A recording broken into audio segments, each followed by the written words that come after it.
Hello beautiful soul! Welcome back to my channel. This is my channel from Japan, Kabayan Virgo. This reading is for you September 2026. Syempre belated. Happy birthday and advance sa mga Virgo. Yan. Maraming salamat muna sa mga subscriber, new subscriber, cross-watcher, at sa mga bagong pasok dyan. Welcome na welcome kayo sa bahay ni Ate Aimee. Sa mga nagpa-personal reading, marami pong salamat. Kung gusto mo ng personal reading at energy mo lang talaga gusto mo makuha natin, punta lang kayo dyan sa description below. Sa pinaka-YouTube ko, makikita nyo dyan yung link ng aking FB o ilalagay ko dyan sa aking screen, yung aking FB para makita nyo rin at ma-check nyo, no? Para hindi kayo ma-scam kasi may nanggagaya sa akin. Ingat na lang din kayo. General reading, Virgo, vice versa. Tandaan mo palagi na hindi mo to personal reading, ha? Sana makatulong sa inyo. Okay. Energy reading tayo, Virgo, September 2026.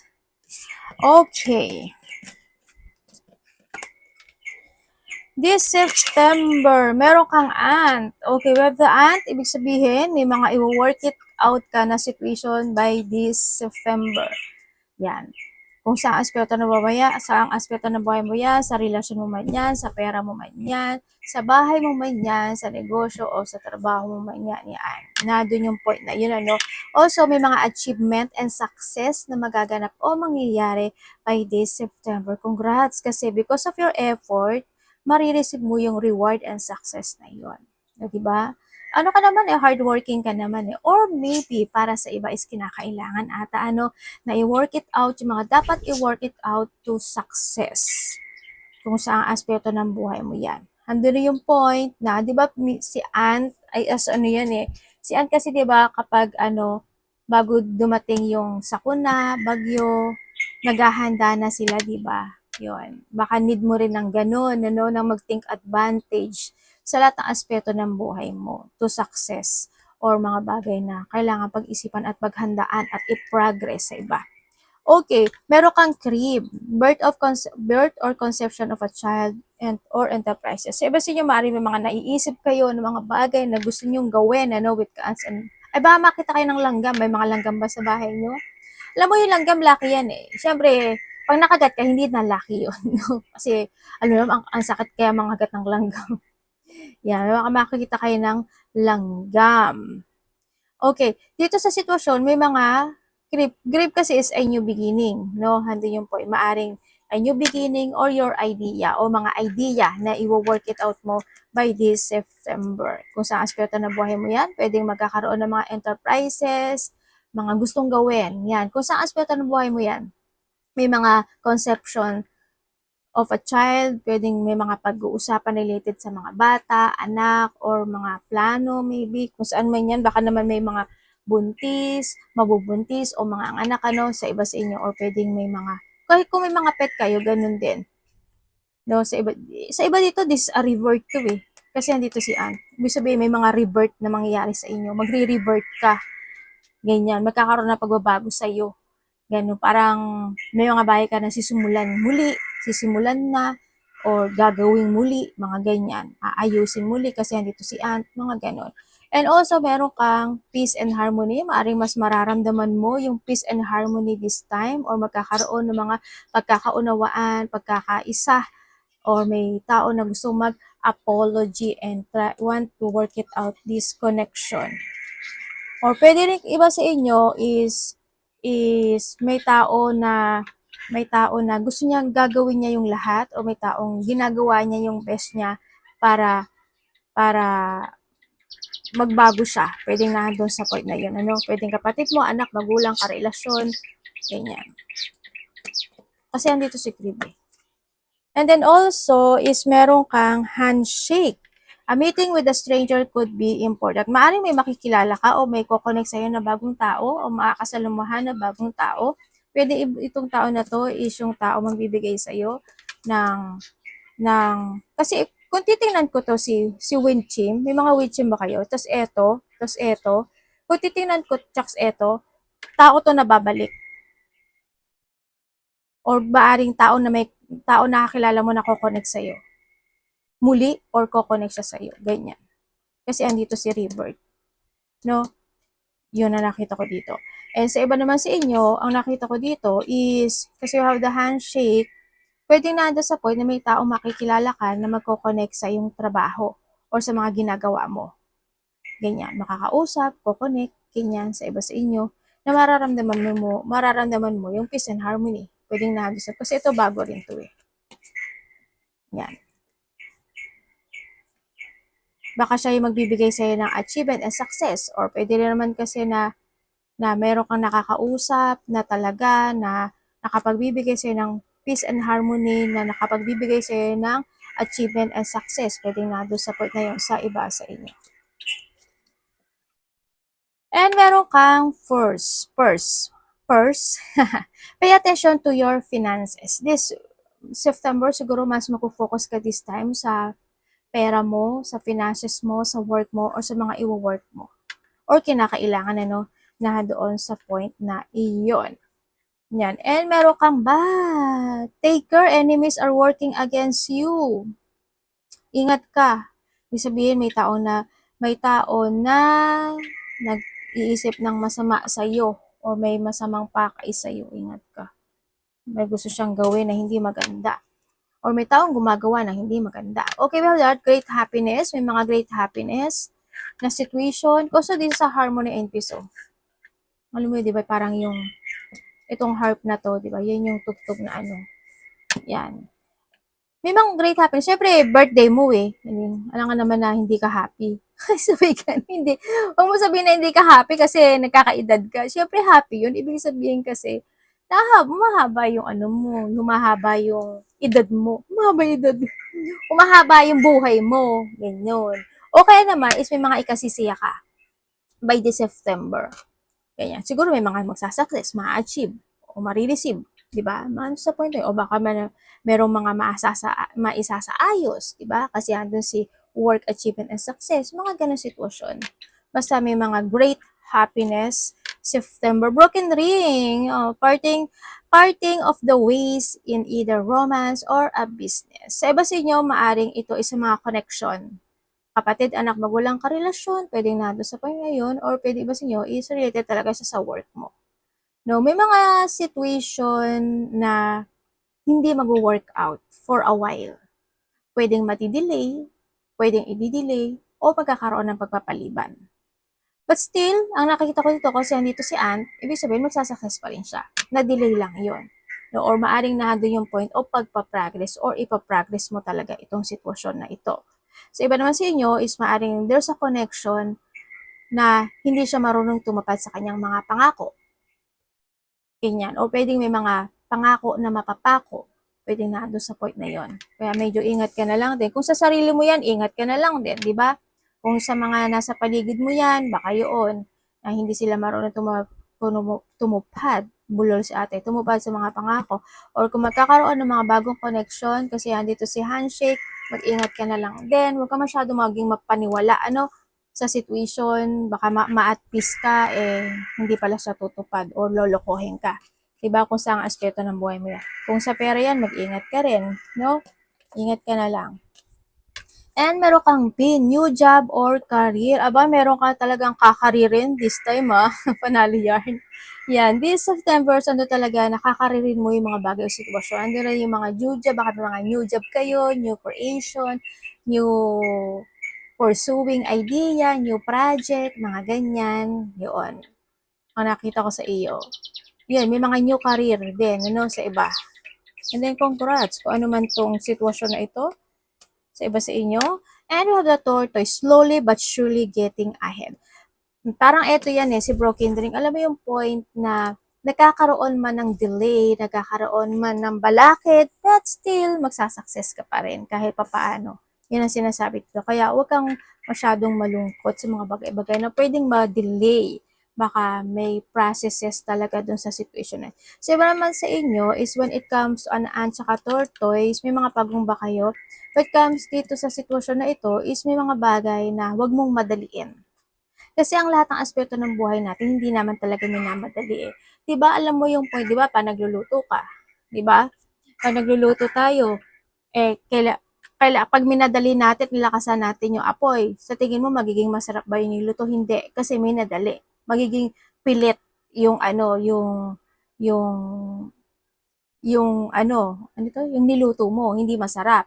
O kaya halimbawa sa mga bagay na pinapahinog, 'di ba? O parang pilit, ibig sabihin pag pilit siya, maasim kung sa mangga maasim, hindi matamis kasi pilit. Kumbaga, hindi talaga iniksian yung hindi naging patient, kumbaga nagmadali. Kaya andun din yung point na iyon ano, maaring nandun sa point na kinakailangan mo mas more ka maging patient this time or kailangan slowly but surely sa mga bagay na gagawin mo this week, action na, sasabihin, gagawin, i-move, i-decision, no? Yan, kailangan. But still, nagiging mabagal man o magiging mabagal yung mga bagay-bagay o sitwasyon mo sa buhay mo is ito yung sitwasyon na magsasucess pa rin. And broken bridge tapos broken ring, hello. Ibig sabihin may tao talaga na connected sa'yo na hindi marunong talagang tumupad sa pangako, ano? Or ko-connect sa'yo na, huwag ka na lang kapag may nanghiram sa'yo o nangutang ba uli, baka hindi ka na mabayaran. Diba? Ingat ka na lang sa iba sa inyo. O kaya may tao na hindi marunong tumupad. Okay, unsuccessful outcome to a problem. Kaya 'di ba sinasabi sa iyo tortoise, 'di ba? Kasi pag nagmadali ka sa sitwasyon, pwedeng hindi ka mag-success na maresolbahan mo yung problema mo. Kaya mag-ingat ka. Kaya this September, ang nakikita ko sa iyo is merong sitwasyon sa buhay mo na yun nga, sabi ko delay o kaya hindi siya magsa-success sa ngayon. Baka kailangan talaga na kailangan mo ng strategy o kailangan mo talagang bigyan ng effort yung situation na yun sa nakikita ko dito. Kasi kung gusto mo talaga makamit yung isang bagay, isang sitwasyon sa buhay mo, i-work it out mo yun. Di ba? Babaguhin mo yung mga dapat baguhin. Kung sa aspeto, magkakaroon ka ng strategy, ibig sabihin. Ganun yun. Tapos magiging patient ka. Pero kung itong sitwasyon na to is ganun, ikaw bala ka. Di ba? Nasa sayo yun. Kasi dito, alam mo yung point na, eto, lungkot yan eh. Yan, may mga lungkot, worried, hignapis, mga emotional na situation, pwedeng may mga nawasak na sitwasyon, na foundation, na mga pangako, ganyan. Yan, may mga situation na disappointment, mga depression, stress, anxiety, mga ganyan, mga complicated situation ito, no? Pero still, you need to work it out yung situation na ito. Sa nakikita ko dito, medyo habaan mo pa yung pasensya mo kasi ang nakikita ko to, magsasucess talaga siya. Sa iba naman sa inyo, is nandito yung point na something need to fix kasi nandito si Tortoise, ano? Yan, something need to fix or may mga bagay o sitwasyon na kailangan mong balikan sa nakaraan. Hindi ko alam kung ano yun. Pwedeng halimbawa, merong unfinished business. Bulol si ate, may unfinished business, kailangan mo ayusin at balikan. Kasi pagka hinayaan mo lang yun, magiging ganito na talaga siya. No, ingat ka na lang. Pero nasa iyo pa rin, yung choice mo naman yan. Ay! Ganda. Great fortune! Like sa'yo, magsasucess ang lahat sa'yo. Ibig sabihin, magsasucess at magsasucess ka pa rin. Pero, sinasabi dito, eto ha, tortoise ha, o yung mga dapat na anuhin, balikan, ayusin, i-fix, o kaya slowly but surely, para hindi maging ganito. Ha, hindi yan negative. It's a warning. Yung iba sa inyo, hindi naiintindihan. Ate, ang negative ng reading mo. Bahala nga kayo dyan. Minsan, hindi ko alam kung matalino ba yung mga speaker. Gamitin nyo din naman yung ano, kaya nga sabi ko, diba, warning, hindi yung negative. Alam nyo, pag sinabi nyo negative yun, baka magtampo sa inyo si universe at hindi na kayo bigyan ng warning. As in. Kaya tayo binibigyan ng universe ng warning kasi ayaw niya tayo na mapasama. Gusto niya maging good yung buhay natin, di ba? Pero kung hindi natin i-accept yung mga warning na yun at iisipin natin ang nega-nega, well, choice na natin yung hindi natin pwedeng sisihin si universe kasi nagbigay siya ng warning sa atin. Ganun lang yun. Well, hindi naman kayo mareklamador actually. Well, iba lang. Sabi kayo, iba lang. Well, hindi naman kasi tayo pare-pareho eh, no? Well, congrats kasi may mga great fortune happen o situation by this September. Ang ganda pa rin. Ang ganda kung si Clover. Pwedeng halimbawa, itong kakilala mo or itong makilala mo, ito. Kasi andito si Will Chim, di ba? Ito mga kilala mo na ito, yaan, ang makapagbibigay sa'yo ng great fortune or sila yung makakatuwang mo to give a great fortune or pwede rin naman may mga tao na mga bago na papasok sa buhay mo na magbibigay sa'yo ng great fortune talaga. Sa iba is ganun, no? Yan na nakita ko. Pero ang ganda ng card niya. Energy ni Virgo, September po.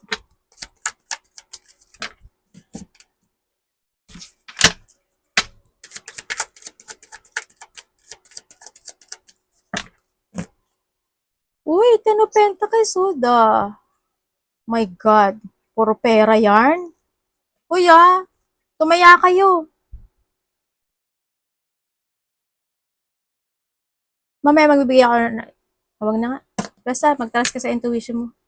Minsan ayoko nagbibigay ng number kasi. Wala lang. Kayo na lang i-trust yung intuition. Okay. When it comes sa yung energy, sa energy mo, ang nakikita ko sa'yo dito, may mga plano ako nakikita sa'yo. Yan, siguro may mga pagpaplano kang gagawin related sa family mo, sa bahay mo, sa territorial mo, sa yan, sa family or relationship mo. Ganyan, sa trabaho mo, sa finances mo, financial mo, kaperahan mo yan. Magkakaroon ka ng mga pagpaplano. Andito rin po, yung iba sa inyo, parang may hinihintay ata kayo. Hindi ko alam kung ano. Pare may mga paghihintay na sitwasyon or sa iba is magkakaroon ka ng doubt. No, may mga doubt situation, pwedeng sa kapamilya kasi andito rin yung pamilya or mga bagay, trabaho, kapamilya or sa mga nasa paligid mo, katrabaho, ganyan, or sa trabaho mo. Yan, magkakaroon ka daw ng doubt or may mga bagay, sa iba is may mga bagay ka na ipiprepare, parang may mga preparation kang gagawin o kaya is mga bagay o sitwasyon ka na sa iba, para sa iba naman is di-discover mo talaga siya. Yun ang nakikita ko dito. Well, still ang nakikita ko sa'yo dito, it's stable. Yung nakikita ko dito, andun yung loyalty mo sa mga bagay o sitwasyon na gusto mong gawin this time. Well, loyal ka naman talaga, no? Sa mga gusto mong gawin sa buhay. Yan, na handi yung loyalty mo, handi yung pursuing mo. Sa nakita ko dito, handi yung pagpapahalaga mo sa mga tao nagpapahalaga naman talaga sa'yo. May mga, may mga manifestation lang din ako nakita sa'yo or may mga situation kasi andito rin siya. May mga, di ba? Puro pera siya, May mga sitwasyon na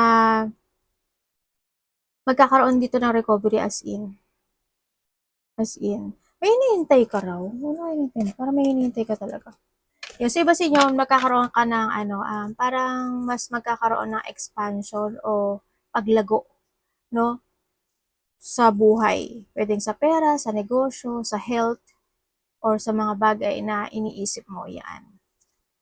Yun ang nakikita ko dito. Sa iba naman, is nandun ka sa point when it comes sa yung energy, is may mga time daw na you don't know how to proceed.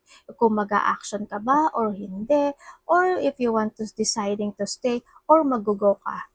Handun yung anticipation situation. Handun yung point na pwede kasi nalilito ka rin sa mga bagay o sitwasyon. Pwede iba sa inyo is ganun. May mga bagay din para sa iba na parang you want to heal or you want to recover o gusto mong mabago, parang nahandoon yung point na yun. Ay, ba't ito ako? Parating. Tingnan natin parating sa'yo. Parating kay Virgo.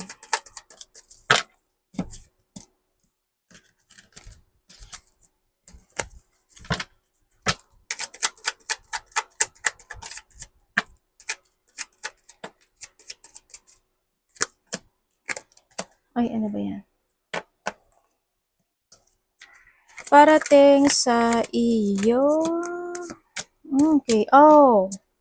Tama, we have the 10-10. Ibig sabihin, may completion na magaganap o mangyayari sa iyo. Merong tatlo yung 10 mo. So, we have the 10-10. 10-10-10. Ang ganda ng card mo, Okay, parating sa iyo is magkakaroon ng union. Magkakaroon ng union, there's a new horizon happen into your life. Ang nakikita ko dito, may mga union. Yan. May mga wish come true na makakamit or fortunate outcome. Andito rin yung point na may sitwasyon daw na matatapos na. Ibig sabihin, if there's a hardship or may mga difficulties na pinagdadaanan, matatapos na yon. As in, magtatapos siya. Yun ang sinasabi dito. And then, ang nakikita ko, may mga time daw na mananakit yung likod mo, batok, balikat, likod, balakang, basta nasa likod siya eh. Yung nakikita ko eh. Ingatan niyo na lang yung sarili niyo or someone who's connected sa iyo. Andito rin yung point na, alam mo yung point na may mga nagpapaka-cool ka kasi. Alam mo yung point na parang nagpapaka-cool ka, pero nasasaktan ka, naguguluhan ka, ang dami mong iniisip o ang daming gumugulo sa isip mo. Pero pinipilit mo pa rin magkaroon ng balancing sitwasyon. Nandun ka sa point. Yung iba sa inyo is ganun. Alam mo yung point na yung iba sa inyo more on isolated, nag-isolate kayo, nag-iisip kayo, ganyan, may mga bagay o sitwasyon ka na nahahata ka na nakaraan, may mga bagay na hindi ka makapag-desisyon, may mga bagay o sitwasyon na nalulungkot ka o kaya is may mga sitwasyon na nadi-disappoint ka o nagkakaroon ka ng disappointment with someone or with something, pwedeng nandun sa point na yon. Pero ang sabi dito, malalakpasan mo yon. May taong naghihintay o ikaw talaga naghihintay. Medyo may pagja-jungling sa situation mo, no? Sa nakikita ko dito, may mga dine-daydream ka o pinapantasizing na situation. Pwedeng connected ito sa relationship, family, o sa mga bagong direksyon na gusto mong tahakin sa buhay mo. Yan. Together with comes to your loved ones, family, and connection to ha. Handito rin yung point na may tao na makikipag-usap o may tao na kukumprontahin mo siya or kukumprontahin kanya or kakausapin kanya. Yun ang nakikita ko dito. Andito rin yung point na, alam mo yung mga pagpupursigan ng sitwasyon. Yan, may mga bagay ka daw na pagpupursigan mo. Andito si ante, may mga bagay ka daw na pagpupursigan mo, pagtsatsagaan mo, or nando sa point, may ganun. Someone want peace, may gusto makipag-peace. Ako nakikita. Sa iba naman, may mga pag-uusapan daw kayo related to a territorial situation. Hindi ko alam kung ano yung territorial na yun. Yun ang sabi dito. Sabi sa inyo, ang ganda talaga na ano mo, dito talaga siya oh, kasi there's a change of fortune na magaganap sa buhay mo, no, Virgo. As in, may good luck, good karma. Ayun, may nagtanong sa Virgo ata yun. Ate, ano ibig mo sabihin sa ano? Pero may nag-explain sa kanya. Thank you sa nag-explain na. Alam niyo, ibig sabihin, siguro nga siguro baka hindi lang talaga tayo pare-pareho, no? Ibig sabihin nun, ano yon? Ibig sabihin, halimbawa, gumawa ka ng masama sa nakaraan, babalik yun sa iyo. Babalik yung kasamaan na yon. Kung gumawa ka ng mabuti, babalik, magdodoble yon. Multiply. Yung ibabalik sa iyo na blessing ni universe. Ganun yun. Yun yung ibig sabihin nun, ha? Okay lang, mag-comment na kayo dyan. Nababasa ko. Kala nyo hindi ako nagbabasa. Nagbabasa ako. Yan. Okay, yon ang nakita ko sa inyo. Uy, ang ganda ha. Ang ganda ng ano mo. Yan. Tingnan natin. Mukhang busy ka, no? Mukhang busy ka by this September kasi may mga multitask, multiple priorities ka na sitwasyon. Handun din yung point na may mga back and forth situation. Siguro, gagawin ko ba? Hindi ko ba gagawin? O kaya gagawin, hindi gagawin? Pwedeng nandun sa point na yon. O kaya may mga i-evaluate ka na sitwasyon by this September. At tingnan natin. O baka ngayon ginagawa mo na yon. Tingnan natin ang dapat mong iwasan.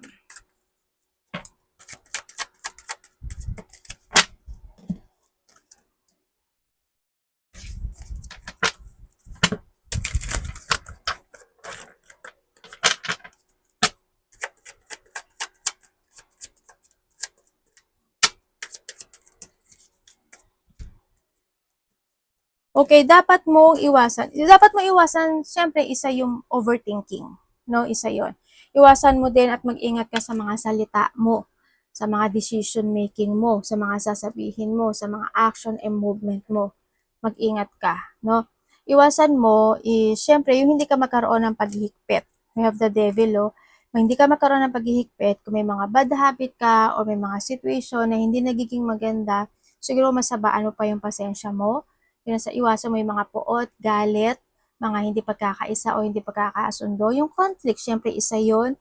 Yung mga bagay na ikakatoxic mo, yan, o sitwasyon o relationship, yan, iwasan mo kung ano man yan. And then, syempre, handun din yung point na yung mga tao na mapagpanggap, mapanglinglang, hindi makatotohanan, pretending, o kaya yung mga narcissist person, iwas ka dyan. Or kung ikaw ito, medyo iwas ka. Yan, ang sinasabi dito. Andun na yung point na kailangan mo din daw na magkaroon ng lesson from the past. Yan, accept all the lesson, be more and wiser and stronger. Whatever holding sa'yo sa nakaraan, ito na daw yung kinakailangan mo na i-let go mo na daw yun. Kasi once na nahata ka pa ng nakaraan o nauulit ang nakaraan at hindi na babago ang sitwasyon, magsi-same pattern yon, di ba? Yun. Kumbaga, any situation naman sa buhay natin is may natututunan tayo. In-adapt natin yung mga learning na yun, ano? Yan. And then din yung point na yung pabigla-bigla, iwasan mo yun. Kaya nga andito si tortoise, 'di ba? Kumbaga, wag kang pabigla-bigla para hindi rin maging pangit yung outcome o hindi mag-mess yung mga bagay o sitwasyon mo sa buhay mo. Iwasan mo na ma-unfocus ka, yung mga taong agresibo o being aggressive. If you have a bisyo, iwasan mo yon. Sa mga bully, iwasan mo yung bahala na sitwasyon, yung mga sitwasyon na mabe-burnout ka, yung mga tao na masakit magsalita or being you, ikaw, ganun, or mga bastos na tao, rude, ganyan, iwasan mo, or mga taong ganun, iwasan mo, o wag ka na rin makisawsaw. No, nahandun yung point na yon. Iwasan mo, syempre yung mga tampo-tampo situation, ano, iwasan mo yon. Kasi, Diyos ko may, yung mahal, hindi ka na naman din bata. Diba? Kinagalitan. Hello, hello, Nanay May, Mami May. Hindi ka naman din na bata, 'di ba? O kaya naman hindi na kailangan yung tampo-tampo. Diyos me, be matured, okay? Hoping hindi ikaw ito, ganyan. And then also is yung ang point na imagine ka lang na imagine pero wala ka namang ginagawang aksyon. Yan, medyo iwasan mo. Yun ano, make a plan. Pinaka-total dito is make a plan. Yun ang sinasabi dito. Tingnan natin. Parang hindi naman pantay. Okay. Love, kapatid, anak, magulang, karelasyon, kaibigan, pamilya. Virgo in love po.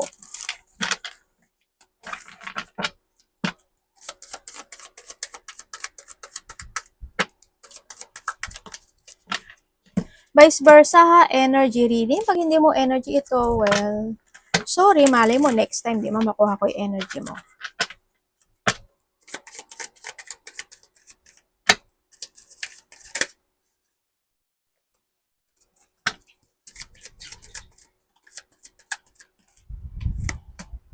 Okay. Sa mga single dyan, sa single dyan, maaaring may nakakausap ka na, no? Or pwedeng may bumalik dito. Yan. May tao na nagbabait-baitan, no? Isa or dalawa, itong sitwasyon na to. Pero ingat ka, no? Kasi itong tao na to, magaling to magsalita. Slowly but surely din. Okay? Luma man siya, bago, kasi andito rin si handshake. Ingat kayo sa hand nyo, ah. Baka something happen when it comes to your hand. Yan, ingat kayo. Kasi dito sa sitwasyon mo, sa mga single dyan, may tao kasi na magaling magsalita. Pero hindi mo mapapansin na at the end, madidisappoint ka sa kanya. basta yun. Basta slowly but surely. Okay, sa mga nagkahiwalay dyan. Sa mga nagkahiwalay, ang nakikita ko sa'yo dito is magkakaroon, may pagbabalik, may gusto bumalik or magkakaroon kayo ng union. May apology kasi ako nakikita dito or pwede rin kasi na isa sa inyo is naghihintay talaga, no? Yun. Maari makaka-receive ka ng mga text message, communication, sa situation. Ako nakikita dito. Pero hindi ko alam mo pero handun yung painful na situation na nakita ko. Siguro nga kasi nga nagkahiwalay talaga, no? Pero isa sa inyo is gusto ng union o gusto makapag-usap kasi parang nagkaroon siya ng clear mind this time sa ganun pero may pagbabalik. Baka this week magkaroon kayo ng connection or by the 3 days, 3 weeks, or 3 months pwedeng nandun sa point. Pero naghihintay yung isa, no? Well, kung matagal na kayo nagkahiwalay nito, nandun na lang yung point na nagbabalik tanaw siya sa sitwasyon. Sa mga in a third party relationship is, oo, alam mo na meron. Yun na nakita ko. Yun nga lang, parang, ang nakikita kasi dito, either may nakakausap ka na rin, o may kinakausap ka na rin, pwedeng nandun sa point na yun, yun na nakita ko. Pero sana wag kayo humantong sa breakup talaga. Yun ang nakikita ko. Well, choice mo to. Yun. O baka naman ikaw third party, o kaya ikaw gumagawa ng third party. Yan. Isa sa inyo, baka, wag naman sana, dumating na humiwalay talaga pagka maka nalaman na may ganun talaga or may mga ganung sitwasyon na nakakausap, both of you, ganyan. Sa mga walang third party relationship, sa mga walang third party relationship, kung in the past is may mga hindi pagkakaunawaan or may mga konting frustration na pinagdaanan in life, ngayon hindi. Ngayon kasi mas nakikita ko yung good term situation, kumbaga nandun yung point na nagkakaroon naman ng attraction, balance, andun yung togetherness, andun yung love and support ng isa't isa, may isa sa inyo may marireceive kayo. Pwedeng halimbawa, ikaw may ibibigay ka sa kanya or siya may ibibigay sa sayo. Or andun yung point of giving, no? Nandun yung point of giving, napaka-pasensyoso o pasensyosa ng isa sa inyo or maybe both of you, nagkakaroon naman ng paplano, andun din naman yung point na effort and hard work pagdating sa connection na ito. Yun nga lang, syempre, may mga time, siguro kung sa LDR, ganun na, no? May mga time lang talaga na hindi kayo magmamatch ng oras, ganyan, o baka may mga disappointment, pagkainis o pagkairita lang ng mga mild na pagdaanan pagdating dito sa connection. Well, mild lang naman siya, hindi naman siya ganun kapangit sa nakikita ko dito. Yun. Pwede rin kasi na magkaroon siya ng disappointment o ikaw sa kanya, pero hindi ka magsasalita o hindi mag-e-express. Ganun sa iba. Kasi parang yung isa dito tatahimik lang din eh. Or maybe both of you, di ba? Yun na nakikita ko dito. Sana kung may mga pagdadaanan kayo, pero may pagdadaanan daw kayo na ano eh, na konting disappointment or yun nga, konting maliit lang siya. Natural naman kasi sa relationship yun. Tingnan natin ang iyong money trabaho. Virgo, money trabaho.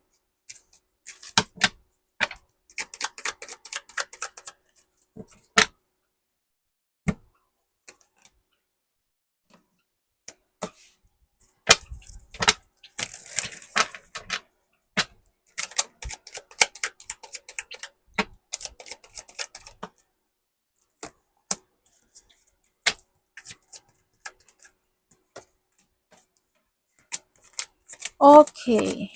Sa mga walang trabaho dyan, sa mga walang trabaho, is pwedeng may babae or mas bata sa'yo, babae man yan o lalaki, na makakatulong sa'yo sa paghahanap ng trabaho. Yan. Sa iba naman sa inyo, may mga ano naman eh, may mga ano naman eh, opportunity. Kailangan mo lang daw na ano, kailangan mo daw na magtiyaga at magtiis talaga at syempre gawin mo yung lahat, i-force mo. Huwag ka magti-think of negativity. Kanya kasi meron namang offer, 'di ba? 'Yun. Mag-trust ka sa intuition mo kung ano yung gusto mo. Kung ano ba talaga yung ano, isipin mo maigi kung ano ba talaga yung gusto mong pasukin. Ganyan. Eh kaso kapag hindi ka naman interesado, eh your choice mo na 'yun. Edi nga.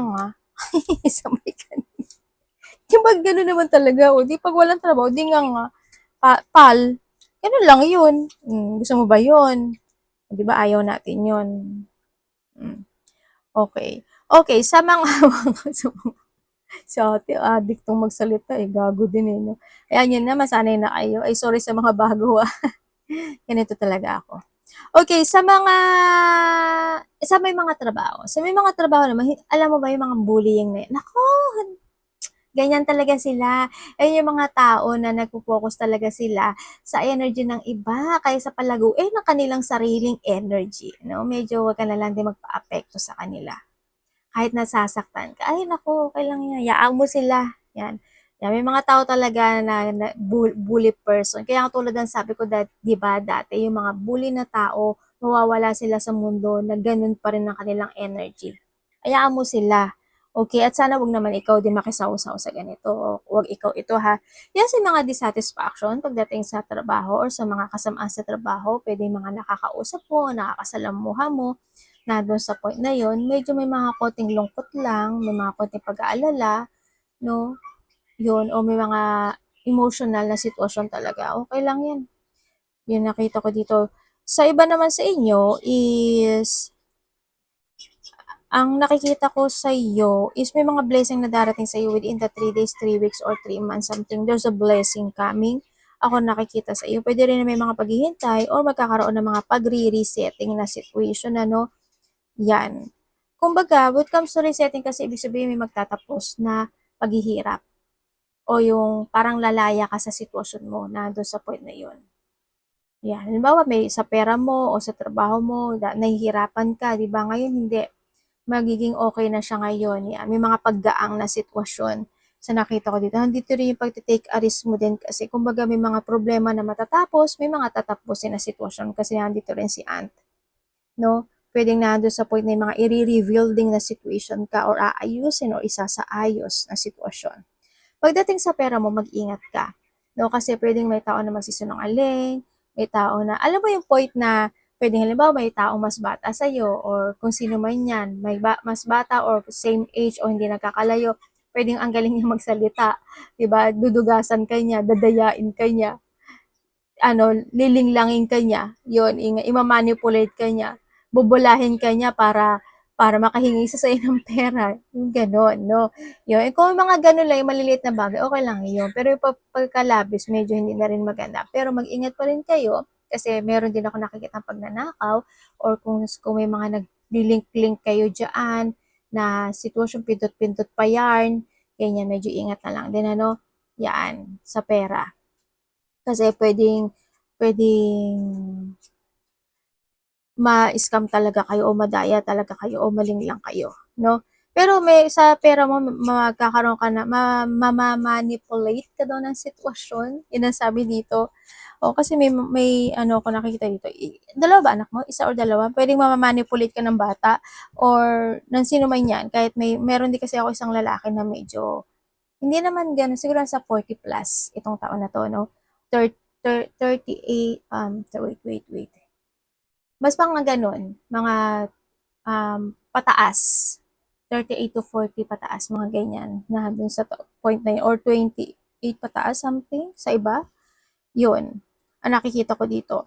And sa iba naman sa inyo is maaring may tao na babae na makakatulong sa iyo or may mga babae man yan o lalaki, no, na mas makakatulong sa iyo para mas lumago yung iyong kaperahan.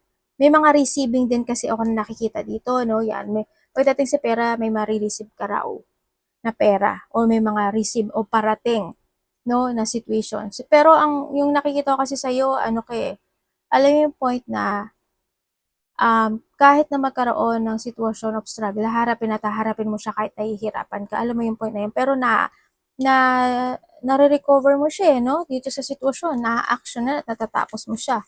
Yun ang pinakamaganda naman sa iyo.